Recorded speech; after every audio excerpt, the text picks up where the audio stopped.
আপনার পকেটের বা আপনার ব্যাংকে রাখা টাকাগুলো এক একটা মরীচিকা, মিথ্যা। কথাটা ঠিক শোনাচ্ছে না, রাইট? চলুন এক্সপ্লেন করি। 1972 সালে গোল্ড স্ট্যান্ডার্ড শেষ হয়ে যায়। এর অর্থ হচ্ছে আপনার টাকার পেছনে এখন আর কোনো সোনার ধাতু নেই।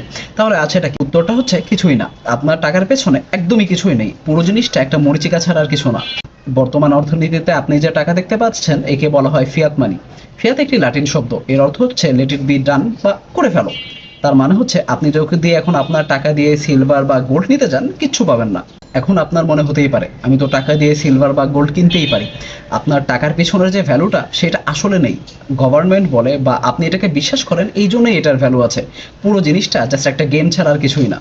বর্তমানে ইকোনমিতে টাকা ঢুকে ধারের মাধ্যমে। একজন ব্যাংক থেকে ধার নেয় আর ব্যাংক ক্রেডিট ক্রিয়েট করে একদম বাতাসের ভিতর থেকে। হ্যাঁ, কোনো কিছুর ব্যাকিং ছাড়াই ব্যাংক টাকা ক্রিয়েট করে, সেটা অর্থনীতিতে যায়। আর এভাবেই চলতে থাকে। আপনি, আমি, সরকার, সবাই। গ্লোবাল অর্থনীতি তা বর্তমানে লোনের উপর ভিত্তি করে দাঁড়িয়ে আছে। আমাদের গ্লোবাল ডেট হচ্ছে $300 ট্রিলিয়নেরও অনেক অনেক অনেক উপরে। এখন আপনি একবার ভাবুন, এই টাকাটা যদি সবাই ফেরত দিয়ে দেয় তাহলে কি হবে? পুরো সিস্টেমটা সাথে সাথে ভেঙে পড়বে।